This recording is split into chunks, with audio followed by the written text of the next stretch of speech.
Muita gente que assistiu a final da Libertadores de 2025 entre Flamengo e Palmeiras saiu com uma impressão curiosa, a de um jogo chato, morno, onde o Flamengo foi superior, mas o Palmeiras simplesmente não quis jogar. Mas vem comigo, e se essa percepção foi só a superfície de uma história muito mais complexa? E você vai ver que faz sentido. E se na verdade o que pareceu um jogo sem emoção foi na realidade uma história de estratégia tão bem executada que um dos melhores times do continente conseguiu ser completamente anulado a ponto de não conseguir jogar. A narrativa comum, a narrativa mais fácil diz que o Palmeiras abdicou da partida, não quis jogar. A análise profunda, por outro lado, revela que a equipe do Abel Ferreira foi metodicamente sufocada por praticamente 90 minutos. Esse vídeo vai desvendar o que realmente aconteceu no dia 29 de novembro no estádio Monumental U em Lima, mostrando que a chave para entender a conquista do tetracampeonato do Flamengo não tá no óbvio, mas sim nos espaços que muito pouca gente viu, na análise que nem o treinador adversário conseguiu decifrar nos 90 minutos. Aqui a gente vai mergulhar no plano do Felipe Luiz, um plano que transformou uma final de Libertadores numa partida de xadrez e que foi construído nas beiradas do campo, onde uma peça em especial brilhou de forma silenciosa e demolidora. Acho que vocês já sabem de quem eu tô falando, né? A grande final em Lima, no Peru, colocava frente a frente não só dois gigantes do futebol brasileiro, mas duas filosofias diferentes. De um lado, o Palmeiras de Abel Ferreira, uma equipe conhecida por sua solidez e verticalidade. Para essa decisão, o Abel montou uma verdadeira fortaleza. Com Bruno Fux se juntando a Gustavo Gomes e Murilo, o Palmeiras se organizou num 5-3-2, uma formação que procurava proteger bem a área, qualificar a saída de bola e ter o Flaco Lopes e o Vitor Roque mais avançados para os contra-ataques. A estratégia ali era muito clara, absorver essa pressão do Flamengo e na primeira oportunidade puxar a transição com campo aberto para a dupla de ataque Flaco Roque explorar a velocidade nos ataques rápidos. Era como se fosse uma armadura tática desenhada para frustrar, para absorver o Flamengo e contra-atacar. Do outro lado, o Flamengo do Felipe Luiz, um técnico que em pouco tempo imprimiu sua visão de jogo mais cerebral e dominante. A resposta para o 5-3-2 palmeirense veio com um 4-4-2, que priorizava o controle da posse de bola e, acima de tudo, explorar a profundidade e o entrelinhas do campo. Esse lance ele vem logo nos primeiros minutos de jogo. Com 13 minutos ficava muito claro os desenhos táticos das duas equipes. Primeiro, a gente ia ver o Flamengo fazendo a saída de bola e o Palmeiras subindo para pressionar num 5-3-2. Aqui o Vitor Roque pela esquerda e o Flaco Lopes pela direita. Mas eu quero chamar a atenção principalmente pro trio de meias que tá por trás. Pela direita, o Alan centralizado praticamente como um primeiro volante, o Andreas Pereira, e aqui o Veiga pela esquerda. A gente vai ver ainda o Kelvin que subiu para acompanhar um pouquinho o Samuel Lino, mas ele não vai ser tão importante aqui nesse momento. Foca nesse trio de meia. O Flamengo vai fazer a saída de bola, os dois zagueiros, aqui o Jorginho baixa também para participar. Quando avança, a gente percebe nesse momento como é que o Léo Pereira alerta para onde está o espaço para o Flamengo construir. O Jorginho de primeira não aciona, devolve a bola no Léo e logo na sequência ele entende onde está o caminho. E aí pensa comigo, se a linha de meio do Palmeiras balançou todo pro lado direito, pro lado esquerdo da saída do Flamengo, o lado oposto, aqui onde está o Varela, no cantinho da tela, é o espaço onde o Flamengo vai encontrar condições para construir o seu ataque. O Jorginho percebe essa oportunidade, domina, só que nesse momento não existe linha de passe. O Vitor Roque tá fechando a linha de passe e que talvez se ele solta o passe no Danilo, para aí sim a bola chegar no Varela, daria tempo da defesa do Palmeiras toda balançar para o outro lado e frustrar a ideia criativa do volante rubro-negro. Só que o que acontece? Ele vai procurar um jogo de apoio, vai procurar um jogador lá da frente que tá baixando para disfarçar a intenção dele e depois a bola chegar no Varela. E aqui perceba, o Carrascal vem baixando, ele atrai o Murilo com ele e assim que a bola chega nele, ele até faz um jogo de pescoço para entender a distância que o marcador tá e ele vai soltar de primeira a bola no Varela. Isso aqui é o que a gente vai chamar de uma dinâmica de terceiro homem. O Jorginho como um primeiro, encontrando um segundo para aí sim a bola chegar num terceiro, aqui pela beirada, em condições de frente para criar. E aí nesse contexto, a gente vê que a linha de 5 do Palmeiras está praticamente desorganizada aqui. O Kelvin tinha subido para acompanhar o Samuel Lino, o Murilo saiu de posição para acompanhar o Carrascal e aqui pela beirada o Piquerez também teve que subir para acompanhar o Varela. Então se era uma linha de 5, uma fortaleza lá atrás, provavelmente já não é mais e existe um espaço nas costas da defesa que o Flamengo vai procurar explorar. E eu quero te chamar a atenção para esse movimento do Carrascal. Ele baixa de costas, devolve e imediatamente ele já vai procurar atacar as costas do Murilo. Isso o Flamengo faz demais. tira o zagueiro de posição e depois vai atacar as costas daquele mesmo jogador que foi atraído. E perceba agora quem que vai gerar esse mesmo movimento: o Bruno Henrique. O Varela bate o Piquerez, o Bruno Henrique gera o apoio e traz com ele o Gustavo Gomes, gerando ainda mais espaço nas costas da defesa. Nesse momento, o Varela tá de frente, a defesa do Palmeiras tentando se recuperar, e o Bruno Henrique, depois de atrair o Gustavo Gomes, imediatamente vai atacar as costas do paraguaio, onde o Varela vai soltar um excelente passe e o Bruno Henrique vai perder uma ótima oportunidade logo com 13 minutos. O Felipe Luiz, ele sabia que a fortaleza do Abel tinha os seus pontos fracos, e eles estavam principalmente ali pelas laterais. O palco estava montado para um duelo tático intenso, um verdadeiro jogo de xadrez onde cada movimento era calculado para anular o ponto forte do adversário e expor as vulnerabilidades também. E aí tem um outro ponto muito maneiro que a gente precisa destacar. Antes mesmo de expor essas brechas, de explorar esse caminho que o Varela poderia ter pela beirada, o Flamengo precisava garantir que o Palmeiras não ia conseguir impor seu estilo de jogo. E para isso os pontas tiveram um papel crucial num 4-4-2 que sabia muito bem controlar as desvantagens. Defensivamente, a gente pode falar de uma partidaça do Pulgar e do Jorginho, que jogaram o segundo tempo inteiro amarelados, ou mesmo desse protagonismo do Varela, mas nos momentos de subir pressão, eu preciso falar de jogadores que pareciam discretos, mas que foram essenciais e provavelmente você não percebeu. Samuel Lino e Carrascal foram defensivamente implacáveis. Quando o Flamengo subia para pressionar, ele marcava com menos jogadores, mas quem viu o jogo tinha a impressão de que o Flamengo estava subindo em igualdade numérica, mas esse lance vai deixar tudo mais claro. Esse lance aqui é pra gente entender as ideias defensivas do Flamengo, a gente percebe logo o time subindo para pressionar num 4-4-2. Perceba, mais na frente o Bruno Henrique e o Arrascaeta, por cada uma das beiradas, aqui pela direita o Carrascal, lá pela esquerda o Lino, e aí a gente vai ver aqui ainda no canto esquerdo da imagem o Jorginho, o Pulgar tá um pouquinho atrás. E alguns encaixes de marcação vão ser muito importantes nesse contexto. O Flamengo geralmente vai priorizar direcionar os ataques do Palmeiras para a beirada, para aí sim sufocar. Chama atenção principalmente esse movimento do Bruno Henrique por dentro, saindo da marcação do Murilo do outro lado, para fechar o passe no Gustavo Gomes, e aí o Flamengo, quando a bola entra na beirada, vai procurar encaixar em todos os jogadores. Se o Palmeiras fazer essa saída com 5, o Flamengo a gente pode dizer que ele estava pressionando aqui basicamente com 3, com o Bruno Henrique, com a Arrascaeta e com o Samuel Lino, que está saltando no Kelvin ali, o lateral do lado que foi escolhido para ser construída a jogada. Mais na frente, para gerar apoio, baixavam os 3 meias do Palmeiras. Pela direita o Alan, centralizado o Andreas e pela esquerda aqui o Rafael Veiga. E olha que inteligente a estratégia do Felipe Luiz para equilibrar tudo isso. Vamos lembrar principalmente que o Flamengo só tinha 2 volantes, o Jorginho e o Pulgar. Mas no momento de subir pressão, esse frame aqui vai deixar tudo bem claro. O Flamengo buscava equilibrar essa equação. Então, o Jorginho saltava em um dos meias, o Pulgar no outro, e o ponta do lado oposto, aqui nesse contexto, o Carrascal, ele não fica aberto. Ele fecha para ocupar e para incomodar o outro meia, impedindo que o passe entre aqui no Rafael Veiga. Então, se a gente fizer as contas, basicamente, o Flamengo está subindo para pressionar com 6 jogadores, e aí no 4-4-2, a gente pensa na linha de 4 do meio e nos 2 da frente, e o Palmeiras está fazendo a saída em 5-3-2, com 8 jogadores. O Flamengo tem 2 jogadores a menos, mas nesse contexto de pressão, isso não parece que está numa igualdade. Por quê? Porque o Flamengo deixava 2 jogadores livres do lado oposto.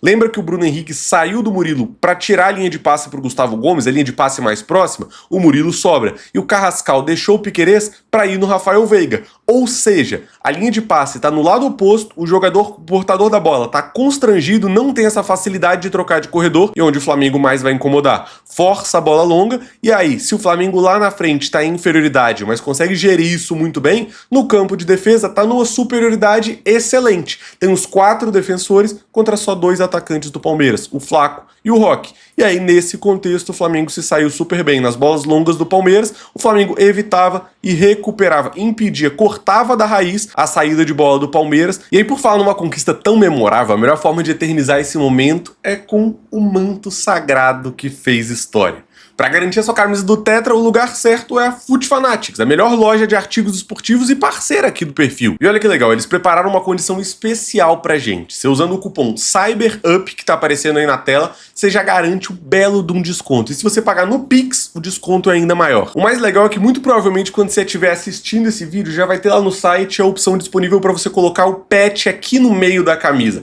deixando essa peça ainda mais histórica e virando praticamente uma camisa de colecionador. Lá Lá tem essa camisa branca que você pode personalizar e também tem a tradicional rubro-negra que provavelmente você vai querer colocar aquele patch do tetracampeonato. E para facilitar a sua vida, ainda coloquei aqui na descrição o link para você ir direto para a camisa e poder fazer essa compra. E lembra que também, se não for para você, pode ser para aquele parente querido que obviamente comemorou essa conquista do seu lado e que merece sim celebrar para sempre o tetracampeonato da Libertadores conquistado pelo Flamengo. Primeiro clube brasileiro a ganhar 4 vezes a competição mais importante do continente. Agora, com o manto garantido, vamos voltar para o campo, porque se a pressão do Flamengo foi o que iniciou o domínio, a chave que abriu a defesa do Palmeiras estava escondida em outro lugar. Como a gente viu agora, ao fechar as linhas de passe e pressionar os zagueiros do Palmeiras, o Flamengo forçava o time do Abel a abandonar a construção de jogada pelo chão e recorrer ao chutão, a bola longa, aquela rifada que com certeza você viu e inclusive zoou aquele amigo palmeirense. Isso quebrava completamente a estratégia do Palmeiras,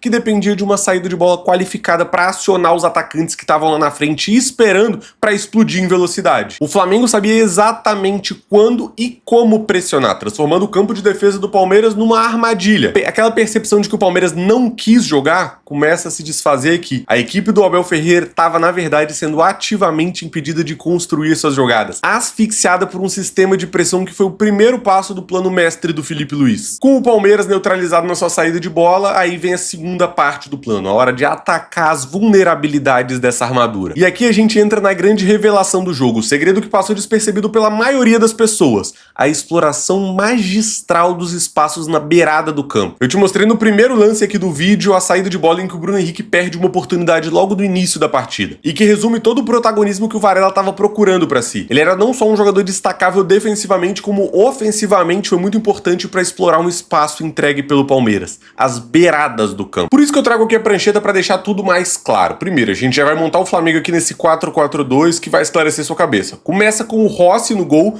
Varela pela direita, o Danilo foi o zagueiro destro, titular, Léo Pereira pela esquerda e o Alexandro pela esquerda também como lateral esquerdo, uma dupla de volantes com o Pulgar e com o Jorginho, mais avançados mais na frente, o Arrascaeta sendo um camisa 10, que é praticamente um segundo atacante, do lado do Bruno Henrique, e é aberto de um lado ali pela esquerda o Samuel Lino, pela direita aqui o Carrascal. Esse era o 4-4-2 do Flamengo. Quando a gente vai pro Palmeiras, a gente já começa a entender os encaixes. Começa com o Everton no gol, Bruno Fux, Gustavo Gomes, Murilo, para as laterais, Piquerez de um lado, Kelvin do outro, aí a gente vai ver um único volante, o Andrés Pereira, mais o Rafael Veiga e o Alan, sendo os outros meias, mais na frente Vitor Roque e Flaco Lopes. Só que o que acontecia no momento de saída de bola do Flamengo? O Palmeiras se organizava exatamente dessa forma, com uma linha de 5, claramente o 5-3-2 que a gente comentou, e o Flamengo mantinha mais ou menos esse desenho. Léo Pereira, Danilo, o Varela e o Alexandro mais baixos, participando mais da saída do que do ataque, Jorginho e Pulgar, vez ou outro Jorginho ainda baixava aqui, mas isso não vai ser o mais importante nesse momento. Basicamente, os dois volantes tinham o papel de segurar o Vitor Roque e o Flaco Lopes para dar um pouco mais de liberdade para o Léo Pereira e para o Danilo construírem as jogadas, e para o Palmeiras tentar equilibrar toda essa equação, alguém ia ter que saltar nos laterais. É natural que esse salto do lateral, do ala, do Piquerez ou do Kelvin seja um salto mais distante. Então, geralmente, o que a gente via era que esses laterais, eles ficavam encaixados nos pontas do Flamengo, por dentro, o Palmeiras conseguia ter essa superioridade de 3 contra 2. E aí o trio de meias do Palmeiras seria o responsável por fazer esse balanço. Basicamente, se vai construir pela esquerda, o Alan vai em um, o Flaco pode saltar no Léo Pereira, o Andreas cobre, o Vitor Roque fecha a linha de passe, o Veiga fecha no Pulgar, tudo equilibrado, e o único jogador livre do Flamengo tá no corredor oposto. Difícil dessa bola chegar. O problema é que o Palmeiras não foi tão eficiente assim. Muitas vezes não subia essa pressão, então o portador da bola tinha tranquilidade para trocar de corredor e os meias balançavam demais para o lado da bola, o que gerava naturalmente esse espaço mais profundo. E se você tem Arrascaeta, Bruno Henrique, Carrascal, Samuel Lino, todos atacando a profundidade, eles seguravam os alas do Palmeiras. Então o que acontecia é que existia um espaço muito grande entre linhas, além de um espaço muito grande no corredor oposto. Se o Léo Pereira consegue fazer essa inversão, o Varela vai ter tempo e espaço para conduzir, e aí entram aqueles movimentos, né? O Bruno Henrique pode baixar para receber no entre linhas, se o Gustavo Gomes acompanha, ele faz o movimento de atacar as costas, como naquela boa chance que ele perdeu. E o protagonista dessa fase do plano pra mim foi o Varela. A atuação dele foi uma obra-prima tática. Ou ele era um homem livre pela beirada, ou ele forçava um salto muito longo do Piquerez lá de trás, o que ia expor as costas dos defensores para que os companheiros explorassem, como por exemplo o lance do Bruno Henrique que eu te mostrei, que o Flamengo quase chegou no 1 a 0. E aí a tese de que o lateral uruguaio foi o melhor da partida, pra mim se fortalece quando a gente olha para os dados que o Sportsbase disponibilizou pra gente. O Varela registrou as duas maiores velocidades do Flamengo na final, atingindo um pico de 33,19 km por hora já aos 92 minutos de jogo, o que prova essa capacidade, essa entrega física dele. Além disso, ele foi um dos líderes em recuperação de posse de bola, foram 14, e o segundo jogador da equipe com mais passes progressivos, com 16. O mais maneiro disso é que esses números não são habituais pro Varela. Essa partida teve todos os indicadores de desempenho dele acima da média da temporada. Ou seja, foi um jogador que num contexto importante, no momento alto da temporada, cresceu, conseguiu aparecer e performar o que se esperava dele. O Varela não fez só uma boa partida, ele foi uma chave tática que desmontou o Palmeiras. E curiosamente, o gol do título revela todos esses detalhes que eu te mostrei na prancheta. Mas no lance que o Varela não encosta na bola. A jogada vai sair do lado oposto, numa outra vantagem gerada com um lateral uruguaio distante, mas com todo o plano do Filipe Luís claramente funcionando. Muita gente não vai lembrar, mas esse lance aqui que o Bruno Henrique recebe, tenta bater o Fux e o Fux coloca para escanteio, foi o que originou o 1 a 0 do Flamengo. Não no escanteio por esse lado, o Carrascal cobra na área, sai um outro escanteio e aí sim o Arrascaeta cobra, mas o início da jogada para mim é o mais interessante. A gente vai ver o Flamengo na saída de bola da forma com que eu exemplifiquei. Vai sair basicamente com 5 jogadores. Aqui a gente vê até o Jorginho baixando um pouco mais na saída de bola e o Léo Pereira aqui um pouquinho mais pela esquerda.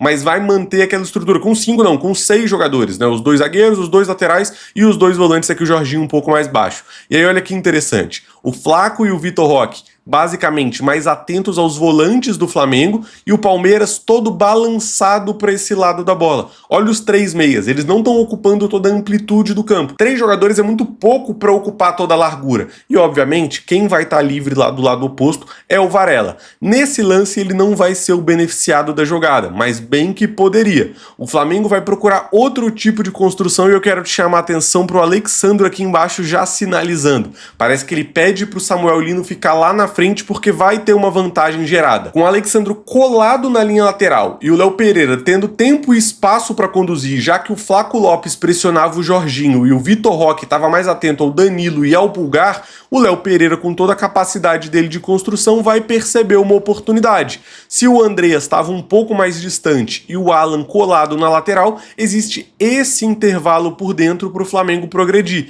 e é exatamente onde ele solta o passe. E aí eu vou te chamar a atenção para o movimento do Samuel Lino. Ele já baixa, fazendo jogo de pescoço, entendendo a distância que o Kelvin tá dele, e ele faz basicamente esse movimento que a seta tá orientando. Ele ataca a profundidade e depois de atacar, de afundar o Kelvin, ele vai voltar para receber no entrelinhas que tá completamente esvaziado. E que aqui no canal eu já fiz um vídeo mostrando como que esse meio esvaziado do Flamengo não é falha, é uma estratégia quase que indefensável do Filipe Luís. O Samuel Lino domina nesse espaço aberto, e aí eu vou te chamar a atenção agora pro Bruno Henrique. Quando os zagueiros do Palmeiras foram atraídos para subir, o Bruno Henrique vai fazer o movimento de atacar as costas. O Lino, para mim, ele ainda demora um pouquinho a soltar o passe, mas quando a bola chega no Bruno Henrique aqui na beirada, é onde vai se construir a jogada do gol. Ele procura esse 1 contra 1 contra o Fux, agora mais distante do gol, mas numa jogada até razoavelmente parecida com aquela do início do jogo, e o Bruno Fux vai colocar para escanteio. Como eu comentei, sai o escanteio de um lado, depois sai o escanteio do outro, e eu vou te chamar a atenção para alguns movimentos. Eu quero que você perceba principalmente o Jorginho e o Léo Pereira. O Jorginho é o camisa 21 ali, mais claro que ele tá fazendo um bloqueio na defesa do Palmeiras para impedir que esses jogadores protejam o centro da área. Por outro lado, o Léo Pereira na outra beirada, ele tá chamando a atenção do Bruno Fux. Olha como é que o Fux até faz um jogo de pescoço para tentar acompanhar o Léo Pereira. E nessa divisão de referências, quem marca o espaço, quem marca quem, o Danilo ele parte de trás, como um homem livre, como um jogador que não tem nenhum encaixe e vai subir sozinho para fazer o gol no tetracampeonato do Flamengo. Inclusive sobe muito alto, muita qualidade na finalização. Com o domínio tático estabelecido, faltava esse golpe final que você acabou de ver. O momento que transformaria essa superioridade do Flamengo em título. Ela veio de uma jogada que simboliza perfeitamente a filosofia do Filipe Luís, a bola parada da prancheta. E é nesse momento que surge um novo personagem para essa história, o Rodrigo Caio, o ex-zagueiro do Flamengo e companheiro do Filipe Luís na linha defensiva no título de 2019, o ex-jogador virou parte importante da comissão técnica do Flamengo. Ele se tornou o grande organizador das bolas paradas, um detalhe subestimado no futebol brasileiro, mas que não só vence jogos, como vence campeonatos. O gol do Danilo, o herói improvável, não foi um lance de sorte, mas o clímax de um plano meticulosamente preparado. Inclusive, o Danilo chegou a confessar que na manhã da final a comissão técnica apresentou o plano para os jogadores, num escanteio específico para o Danilo ser o homem livre da jogada. Ao final dos 90 minutos, a pergunta inicial sobre a peça que ninguém estava olhando encontrou a resposta. A verdade é que não foi uma peça só, mas um sistema inteiro, uma filosofia de jogo que valorizou os laterais, que entendeu a importância do trabalho coletivo na pressão e que soube explorar as fraquezas do adversário com uma precisão cirúrgica. É injusto falar que o tetracampeonato do Flamengo foi fruto do acaso ou de um jogo chato, ou do Palmeiras ter aberto mão de jogar. Foi a vitória da inteligência, do estudo e da execução e empenho tático. O Flamengo não só venceu, ele anulou o Palmeiras, impondo a sua vontade através de um plano superior. E essa conquista solidifica o legado do Filipe Luís não só como um ídolo em campo, mas como um técnico estrategista, um pensador do jogo, capaz de transformar a sua visão de futebol num título continental. E para você que gosta de análises que vão além do óbvio, que procuram entender o jogo na sua essência, fica o convite. Se inscreve aqui no canal para não ser pego no contra-ataque quando uma nova análise como essa for lançada.